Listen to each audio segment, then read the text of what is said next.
The hamstring curls can be placed anywhere in the workout, but this is a good spot for them. We thread the leather through the handles, get rid of the pad, and we're staying on the same springs as the last exercise. We can do 2 transitions to get on. This one shows standing up on the carriage, on the railings, and then lowering the body to the mat and spinning the feet around. Or we can thread the leather through the handles, sit on the box, and cross one strap over the other, and then place the straps both onto the feet, and whatever strap is on top will turn that direction to flip over, and that untangles the straps. And the trick is to just keep them on the feet.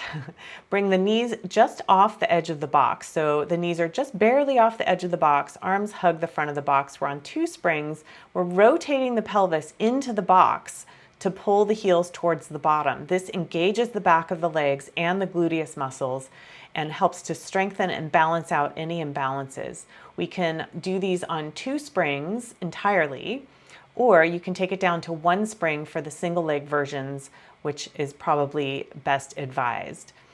From the last exercise, we can do 3 to 5 or 3 to 8 of these exercises. You can also add on a version of the rocking, just bringing the hands to the feet, lifting up. And then from here, we can transition into the horseback, just reaching back and holding the handles and shaking them out so that you're in position and ready to go for horseback.